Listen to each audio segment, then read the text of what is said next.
Sabe, às vezes o amor adoece em silêncio. Não há febre nem ferida aparente, apenas um frio constante que começa entre dois corpos que já se conheceram demais e de repente já não sabem mais o que dizer um ao outro. E foi assim com Roberto, o médico de meia-idade que se acostumou a cuidar dos corpos dos outros, mas nunca soube direito lidar com as falhas do seu próprio coração. Nos últimos meses, vinha sentindo Caio, o marido 10 anos mais novo, afastar-se aos poucos. Beijos mais curtos, silêncios prolongados, um toque rápido na cama, seguido de desculpas, as mesmas de sempre. Eu tô cansado, amor. Mas naquela noite algo mudou.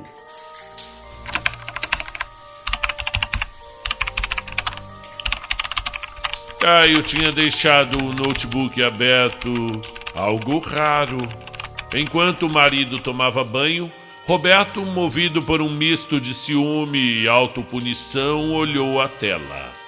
E ali, entre as abas de notícias e redes sociais, uma janela aberta. Vídeos e fóruns sobre masoquismo, algemas, máscaras, roupas de couro e látex. O impacto foi imediato. Roberto sentiu o rosto corar. Não de desejo, mas de espanto. Afinal, Caio nunca havia mostrado o menor interesse por nada naquilo. Eles sempre foram, discretos, cuidadosos, até um pouco tradicionais. E agora aquelas imagens, corpos contorcidos, olhares submissos, prazer e dor confundidos no mesmo instante, pareciam zombar dele. Na cabeça de Roberto, uma única frase ecoava: eu não sou o bastante para ele. Caio saiu do banho sorrindo, como se nada tivesse acontecido. Falou de séries, de trabalho, de um amigo novo da academia. E Roberto apenas sorriu de volta, escondendo o terremoto dentro do peito. Mas naquela madrugada, deitado ao lado de um corpo que já não mais o procurava, ele tomou uma decisão. Não deixaria o amor morrer, não sem lutar.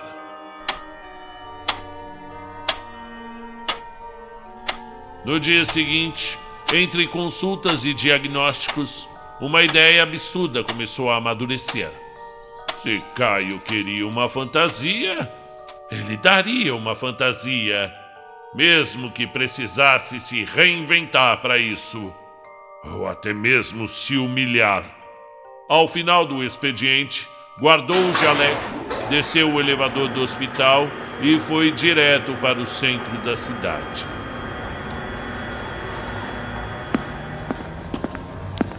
Era uma parte antiga da cidade, esquecida, onde o comércio parecia congelado no tempo. Entre oficinas fechadas e vitrines empoeiradas, uma portinha estreita exibia um letreiro em neon vermelho piscando: Paraíso Proibido. O nome soava mais como uma ameaça do que um convite.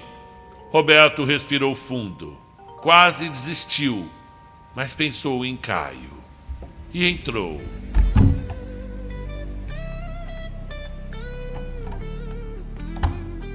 O ambiente era surreal. As luzes vermelhas e roxas pareciam tremular, como se o lugar tivesse vida própria. Havia manequins vestidos com trajes de vinil, prateleiras de couro e objetos cuja utilidade Roberto preferia nem tentar adivinhar. O ar era quente, denso, carregado de perfume barato e algo mais. Algo quase metálico, que lembrava sangue e ferrugem. No fundo do balcão, um jovem de bigodes longos e retorcidos, como um chapeleiro maluco da depravação, folheava uma revista com ar entediado. Quando viu o médico, sorriu com um entusiasmo quase teatral. Seja bem-vindo, doutor. Posso apostar que o senhor não é o tipo de cliente que entra aqui por acaso. Roberto sentiu o rosto queimar. Olhou ao redor desconcertado e tentou explicar com um fio de voz. É pro meu marido. A gente está passando por um momento, digamos, complicado. O clássico meu casamento esfriou, não é? Não se preocupe, doutor. Acontece nas melhores famílias. Mas o senhor veio ao lugar certo. O atendente começou a exibir produtos com a destreza de um mágico apresentando aqueles truques com baralhos. Um par de algemas de pelúcia vermelha, um chicote delicado, uma fantasia de enfermeira, lubrificantes e mais lubrificantes, brinquedos, um arsenal de fetiches. Roberto apenas balançava a cabeça pálido. Nada daquilo parecia resolver o vazio que sentia. Percebendo a hesitação, o atendente estreitou os olhos avaliando o cliente. E então, como quem decide revelar um segredo perigoso, murmurou. Eu acho que o senhor precisa de algo mais eficaz. Algo muito além de vibradores ou fantasias. Me acompanhe. Eles entraram por um corredor escondido, mal iluminado. As paredes eram cobertas por espelhos trincados e cortinas de veludo escuro. O ar se tornava mais denso a cada passo. Havia uma névoa leve, um cheiro enjoativo, mistura de incenso e mofo. Roberto sentiu o estômago revirar, mas seguiu adiante, firme. Tudo pelo Caio. Repetia mentalmente. O atendente parou bruscamente diante de uma mesa. Sobre ela, um busto de manequim exibia uma máscara. Aqui está. Eu acho que é disso que o senhor precisa. A máscara era perturbadora. Uma mistura entre as de luta livre mexicana e algo saído de um pesadelo. Tiras de couro preto, bordadas com fios dourados, moldavam o rosto com imponência. Os olhos, recortados em formato felino, davam-lhe um ar de poder e de ameaça. No centro da testa descia um símbolo estranho, quase um espiral. Roberto deu um passo para trás, confuso. Uma máscara? Não qualquer máscara, doutor. Essa é a máscara do sexo devasso, selvagem. Aqui está o poder que o senhor procura. Direto do México, de um vilarejo que dizem ser a terra dos mortos. Eu não sei se é verdade, mas convenceu meu patrão a pagar uma fortuna nela. E é uma peça única. E pelo que vejo, estava sendo preparada e esperando por um homem como o senhor.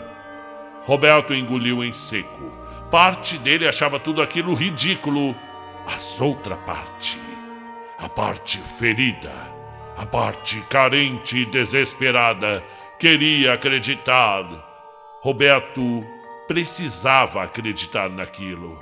Será que ele vai gostar? Gostar? Doutor, ele vai mijar de emoção. Essa máscara vai salvar o seu casamento. Vai por mim.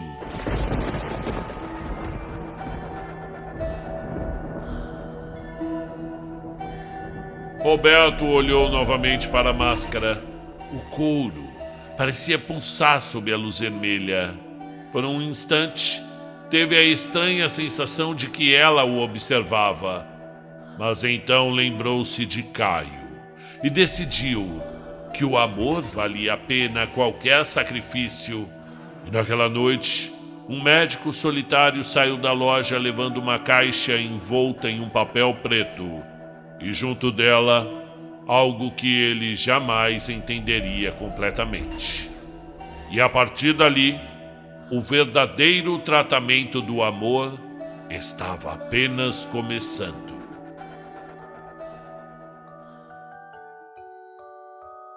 Capítulo 2. A transformação do Dr. Roberto. A cidade parecia dormir quando Roberto estacionou o carro em frente ao edifício. As luzes do saguão piscavam com a insistência de uma lâmpada velha e o reflexo molhado da rua dava à fachada um ar de delírio, como se o mundo inteiro conspirasse para apagar o que ele havia feito naquela noite. O pacote preto repousava do lado enquanto ele dirigia. No banco do passageiro estava a máscara. O couro parecia mais quente do que antes, quase vivo. Por um momento, ele teve a impressão de que o objeto pulsava, acompanhando o ritmo do seu coração. Entrou no elevador e se observou no espelho fosco. Os olhos cansados, o cabelo desarrumado, a expressão de quem misturava culpa e esperança. Roberto, você tá ficando velho pra tudo isso, cara. Olha, os seus cabelos já estão bem grisalhos. Era um homem tentando salvar um amor, mesmo que para isso precisasse descer até o profundo inferno.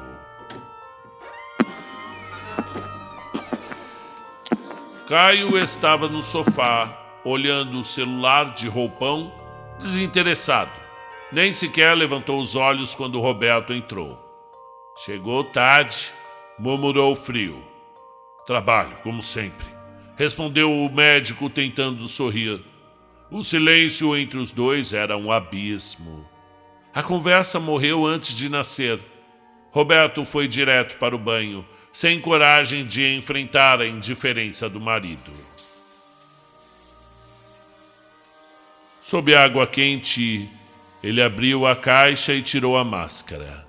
O couro reluzia sob o vapor, e o símbolo na testa parecia brilhar levemente, como um olho abrindo-se para o mundo. Sem saber por quê, Roberto levou-a ao rosto. A sensação foi imediata, como se algo o abraçasse por dentro. O ar ficou denso, pesado, e ele sentiu uma força brotar das entranhas, uma confiança que nunca teve. Saiu do banheiro apenas de cueca e com a máscara presa ao rosto. O corpo ainda úmido, os músculos tensos, o olhar tomado por uma chama antiga. No quarto, Caio estava deitado, folheando uma revista. Quando levantou os olhos e viu a cena, soltou uma gargalhada alta, debochada. Mas o que é isso, Roberto? Você tá ridículo! A risada foi como uma lâmina cortando o fundo. O médico parou. Sentiu a vergonha subir como febre. Mas algo dentro dele, algo que já não era inteiramente seu, se revoltou. Com a voz rouca e trêmula respondeu: Você não entende nada, nada! A discussão começou como faísca e logo virou um incêndio. Caio zombava, provocava, lançava farpas disfarçadas de ironia. Roberto retrucava com raiva, com dor, e entre insultos, o que explodiu não foi apenas o ciúme. Foi tudo o que os dois haviam calado por meses, e de repente estavam frente a frente, os corpos colados, a respiração quente, as mãos empurrando, puxando, agarrando. Eles iam se agredir, já estavam se agredindo, e a máscara reluzia sob a luz amarelada do abajur. O primeiro empurrão virou um beijo furioso. A briga se dissolveu num frenesi confuso e violento. Raiva e desejo fundidos num só movimento. Roberto, tomado por uma força que não reconhecia, segurou Caio pelos pulsos e o lançou sobre a cama. Caio tentou resistir, mas algo nele cedeu. Talvez por medo, talvez por curiosidade. E o médico, mascarado e ofegante, se deixou dominar pela criatura que despertava dentro de si.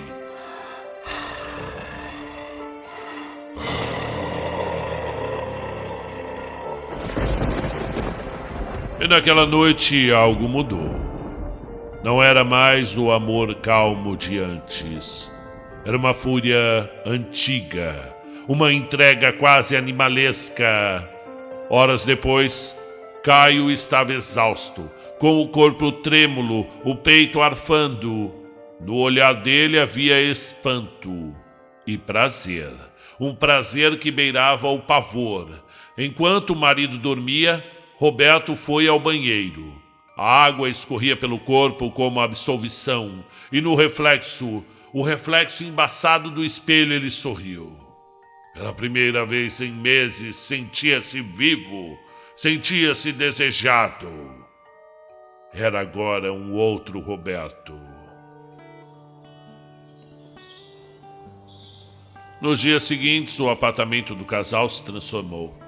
Onde antes havia silêncio, agora havia risadas.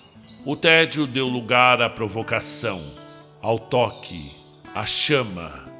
O médico parecia outro homem, mais confiante, mais ousado. Caio, antes distante, não tirava mais as mãos dele.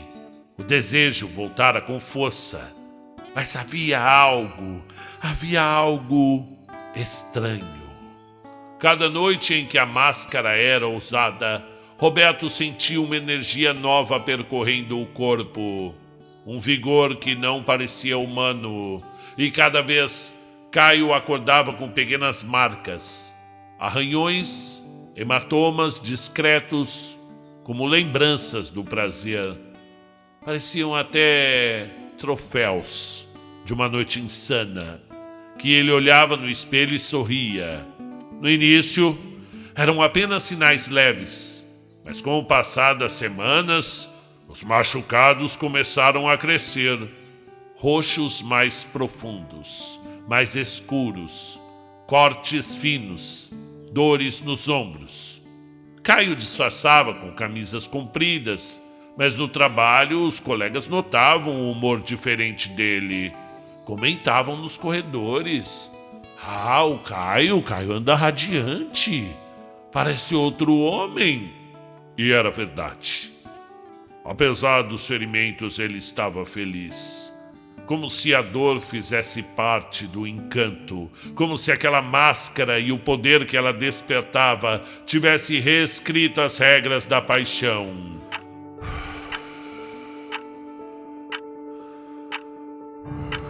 Certa noite, depois de um dia difícil no escritório, Caio chegou em casa irritado, tenso. Havia brigado com o chefe, perdido um projeto importante. Precisava esquecer, precisava se libertar. Roberto o esperava no quarto. A luz baixa, o ar perfumado e sobre o criado mudo, a máscara, reluzindo à meia luz como um convite. Caio sorriu cansado. Sabia o que viria a seguir. E queria aquela surra mais do que tudo. Mas naquela noite, algo estranho e muito errado aconteceu. O toque de Roberto estava mais pesado, os gestos mais firmes. A máscara parecia grudada ao rosto, viva, pulsante. Caio tentou acompanhá-lo como podia, entre gemidos e ordens sussurradas, mas o ritmo fugiu do controle. A respiração dele se tornou um pedido de socorro, e quando tentou empurrar o marido, o som seco do osso partindo ecoou pelo quarto. Ai, solta, ai, meu braço, Roberto, ai. Um estalo, um grito, um silêncio. Horas depois, o casal estava no pronto-socorro. Caio com o braço imobilizado e o olhar perdido. Roberto nervoso, ainda com o cheiro da máscara impregnado na pele. Nenhum dos dois falou sobre o ocorrido. Disseram que foi um acidente, é claro. Uma brincadeira que saiu do controle. Mas o silêncio que os acompanhou no caminho de volta dizia mais do que qualquer palavra. E naquela noite, o médico guardou a máscara no porta-luvas do carro. Olhou para ela por longos segundos e teve a nítida sensação de que o couro respirava. Mas sabia que aquilo estava se tornando perigoso. Precisava parar por um tempo. Mas como? Como abandonar algo que devolvera o fogo ao casamento? Como abrir mão daquilo que o fazia se sentir vivo? No reflexo do espelho, a máscara parecia sorrir. E mesmo com o braço engessado, Caio também sorria. Afinal, algumas feridas valem a dor. Mas o preço ainda estava por vir. O sabor metálico do desejo. Roberto decidiu deixar esfriar as coisas.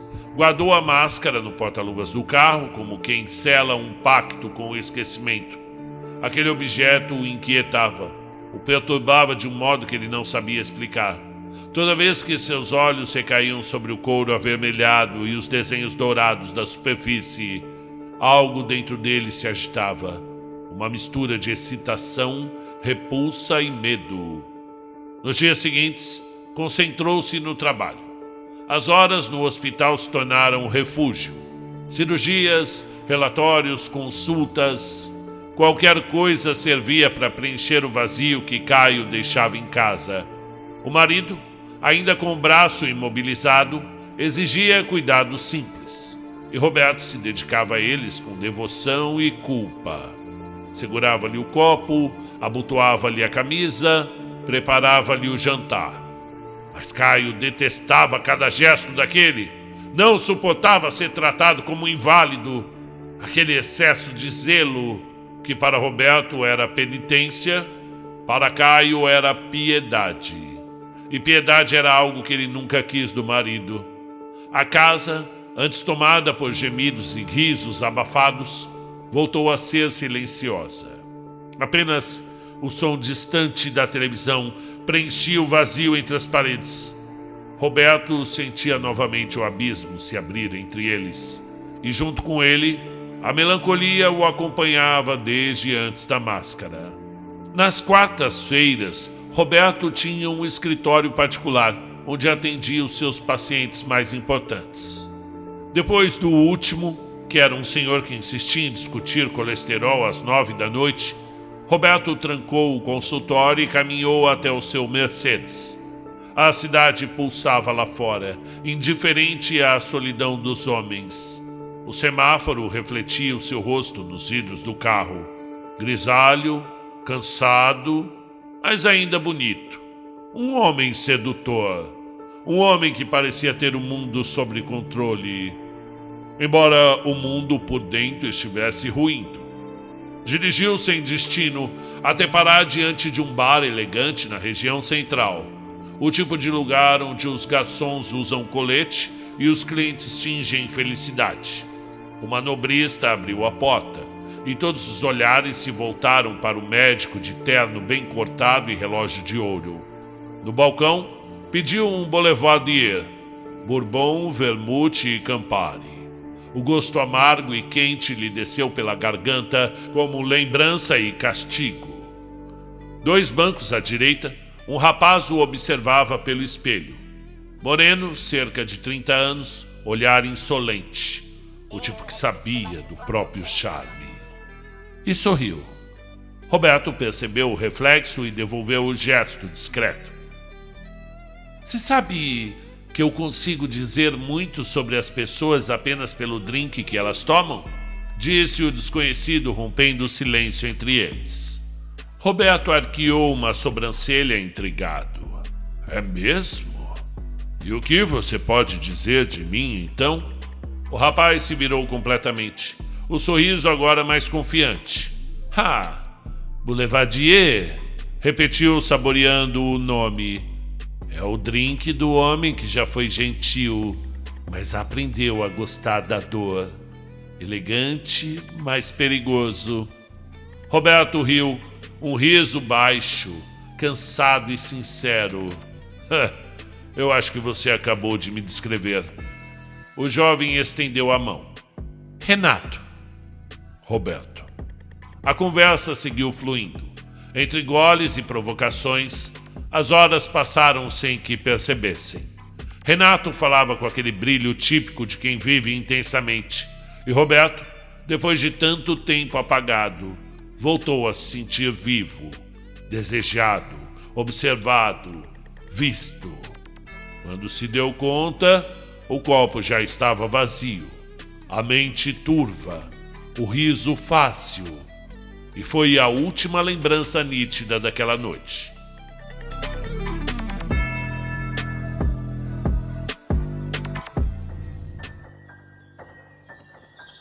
Acordou no sofá, o sol entrando pelas frestas da cortina.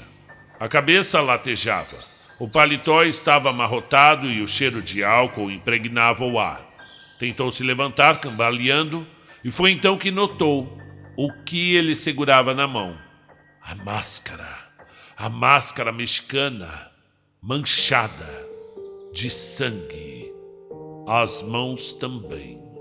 Um enjoo súbito o tomou. Correu para o banheiro e vomitou com força, abraçado à louça fria, o gosto metálico subindo pela garganta.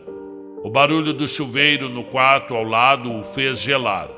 Caio estava de pé. Por pouco não o vira naquele estado deplorável.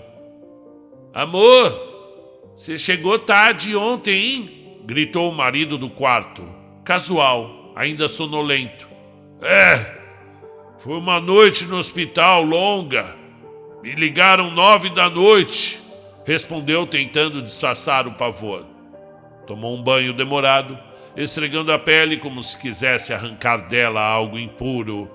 As manchas vermelhas não saíam com facilidade.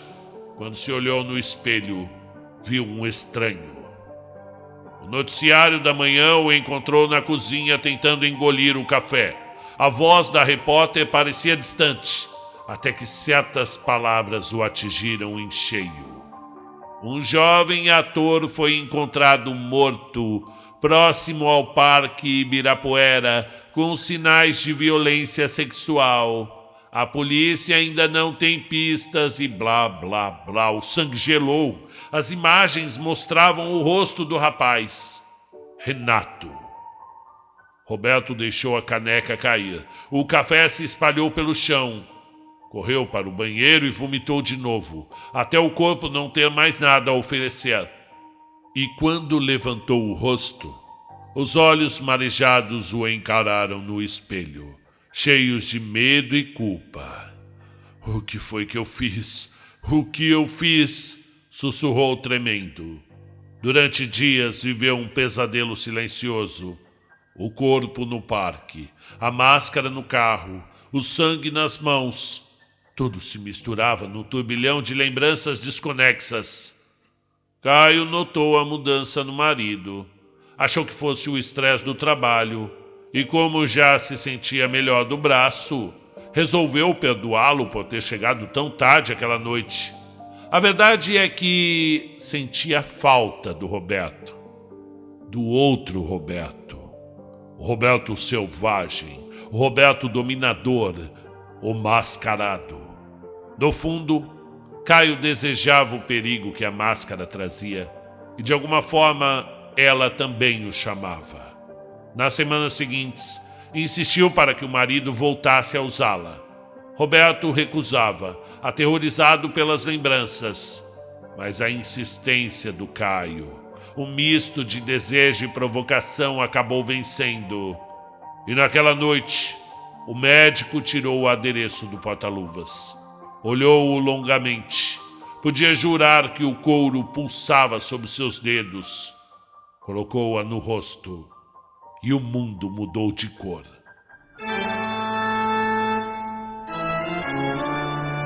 Durante o ato, o corpo de Roberto reagiu como uma fera enjaulada.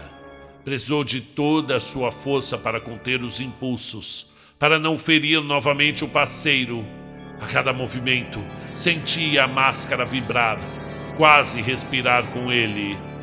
Quando tudo terminou, Caio estava deitado, suado, exausto, um vergão atravessando-lhe as costas, mas um sorriso de prazer que ainda pendia nos lábios. Foi inacreditável, murmurou sem saber o quanto de perigo havia naquilo.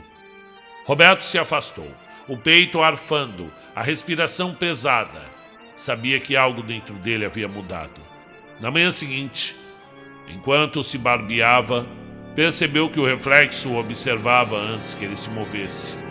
Um pequeno atraso, um eco estranho, e sentiu, por um breve segundo, a presença da máscara, mesmo sem ela estar por perto.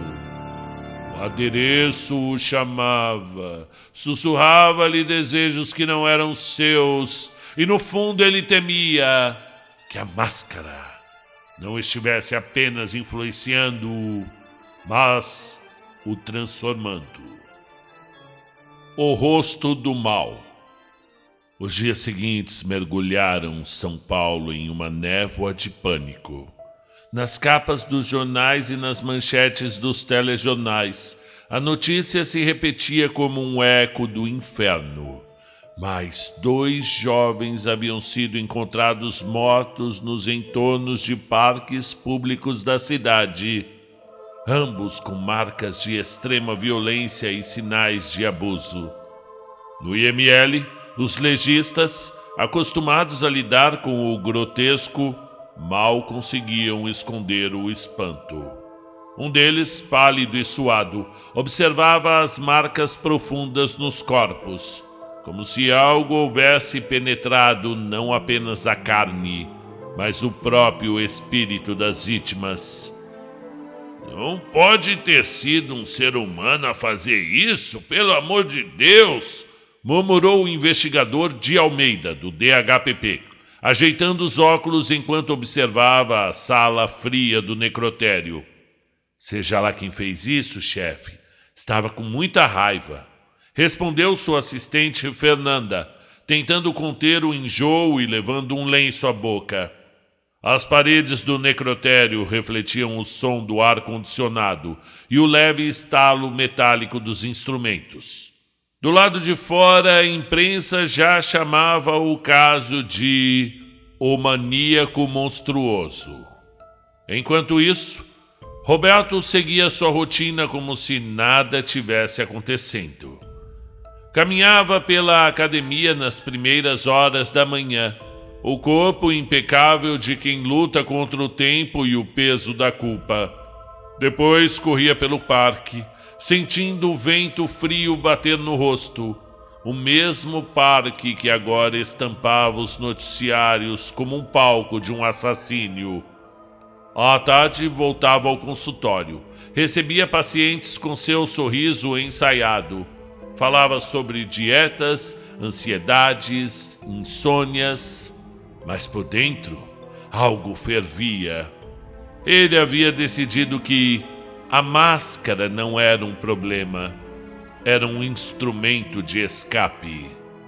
Todos têm os seus, dizia a si mesmo.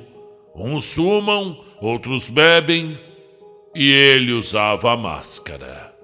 Era o seu cigarro da alma, era o seu vício perigoso, mas libertador. Caio, por outro lado, definhava lentamente. A cada manhã, sua pele parecia mais pálida. A cada noite, as dores no abdômen se tornavam cada vez mais lancinantes. Um roxo gigantesco se espalhava abaixo das costelas, tingindo-lhe o corpo com a cor do seu pecado. O soco que recebera, o golpe do mascarado, havia deixado marcas invisíveis por dentro. e agora ele sofria com uma lesão hepática moderada, um trauma que fazia o sangue se acumular sob o fígado. Os médicos chamam de hematoma subcapsular hepático. Mas para Caio era apenas dor, uma dor quente, pulsante e íntima, que parecia vir de dentro da alma. Ainda assim, ele se recusava a admitir o que sabia. Amava o monstro, o mascarado, o dono, o amo, o homem que o machucava e o curava, que o ferira e o libertava também. No escritório tentava seguir o ritmo. Os projetos estavam se acumulando, reuniões, cafés rápido, mas Murilo, seu colega e amigo da época da faculdade, logo percebeu que algo estava errado. Certa manhã, ao tocá-lo casualmente no braço, Murilo sentiu o frio da morte. "Cara, você tá bem?" perguntou assustado. Caio tentou sorrir, mas as palavras não vieram. A cor sumiu do seu rosto e em segundos desabou nos braços do amigo, completamente inconsciente.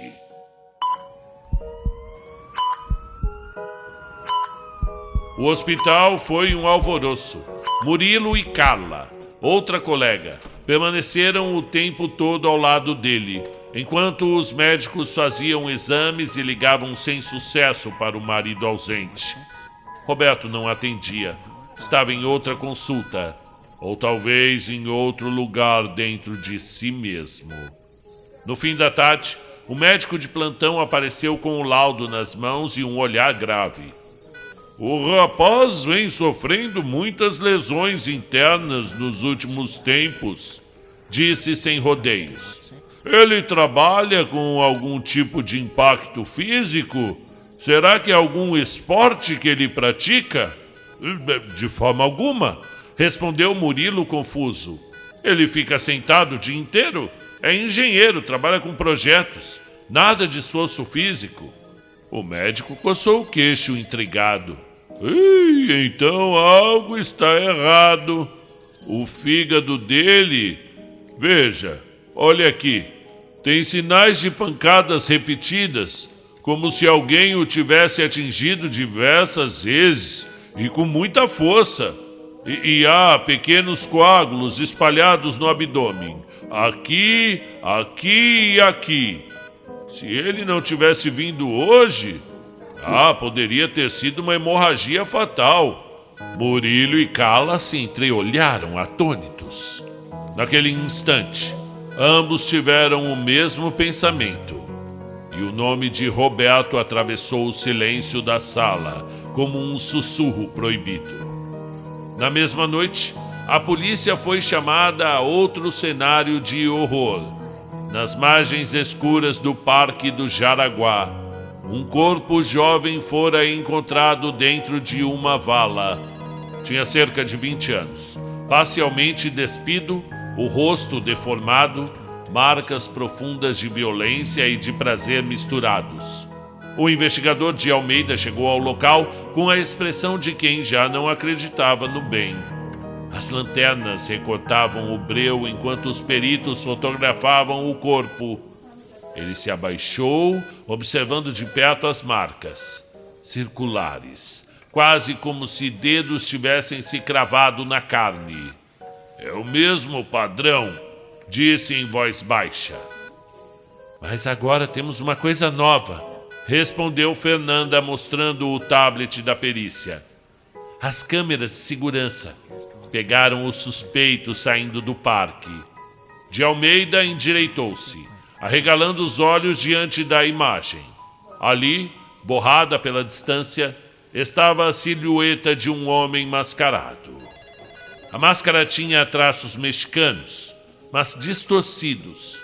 Uma mistura de cores metálicas e desenhos que lembravam caveiras. Algo no olhar vazio dos buracos do rosto causava arrepios. O homem caminhava tranquilamente, como quem retorna de uma missa.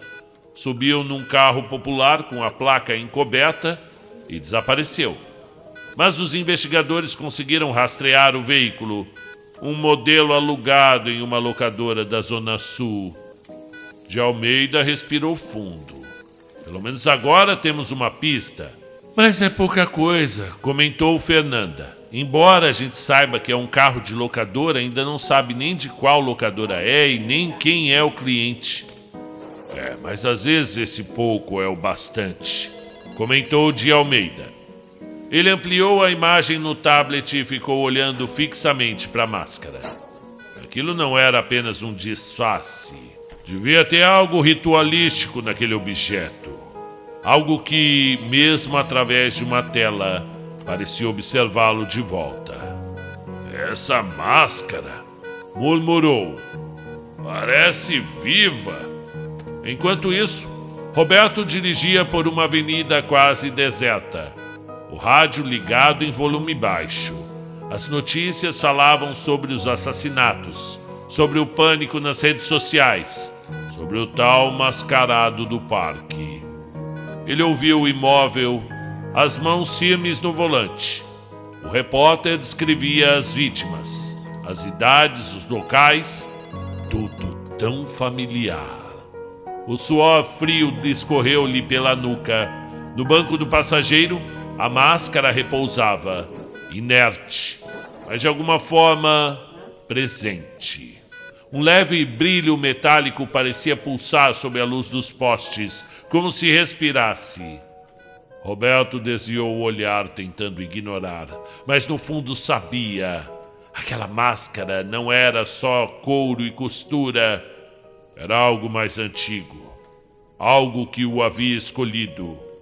E quando o rádio anunciou o terceiro assassinato, uma frase lhe atravessou a mente, clara como uma voz interna. Você não está usando uma máscara, Roberto. Ela é quem veste você. Ele engoliu em seco. O trânsito fluía. O som distante das sirenes ecoava ao longe. E a máscara, no banco ao lado, parecia sorrir. A última batida.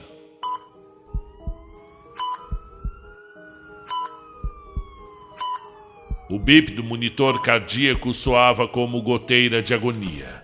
Caio despertou lentamente, sentindo o gosto metálico da medicação ainda na língua. A televisão do quarto estava ligada em volume baixo. Noticiário matinal.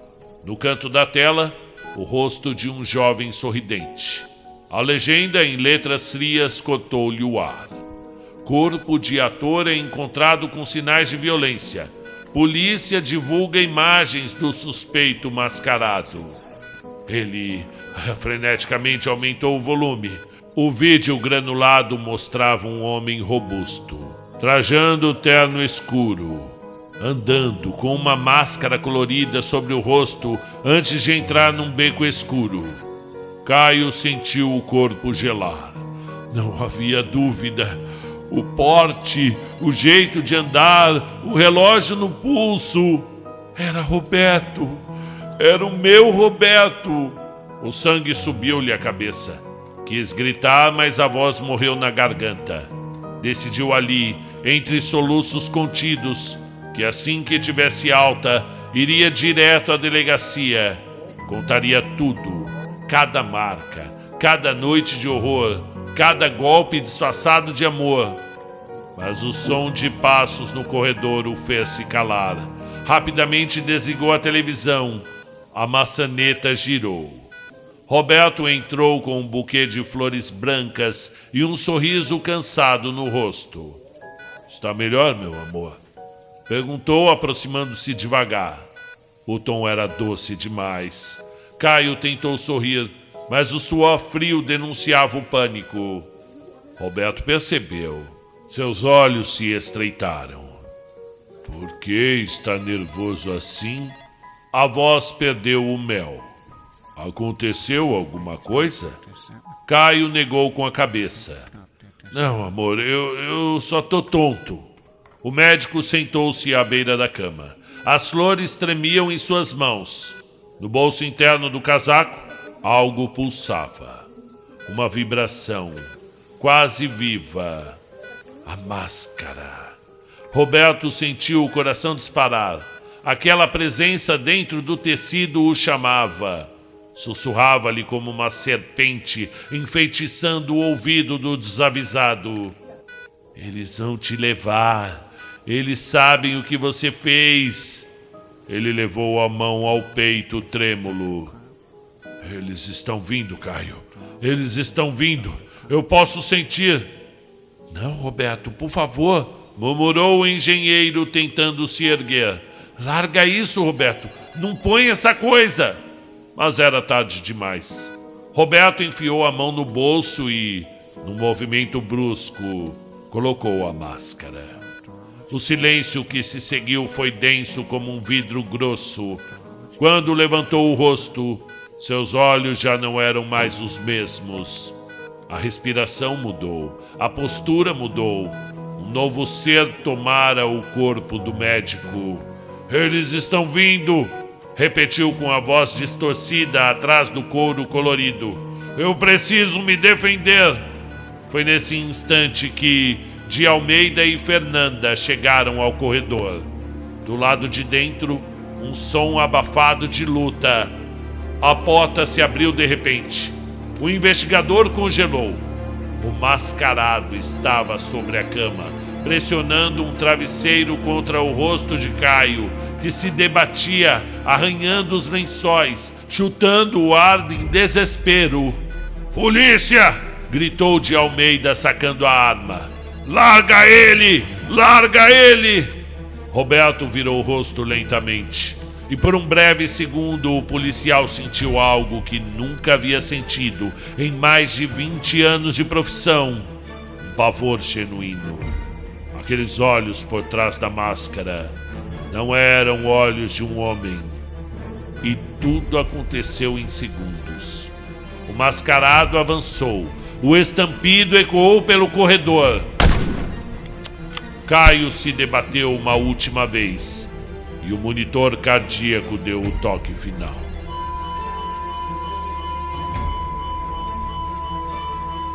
Fernanda correu atrás do sujeito que escapava pelos corredores, empurrando enfermeiros e derrubando bandejas metálicas. Ainda antes dele conseguir sumir pela escada de incêndio, ouviu-se outro tiro.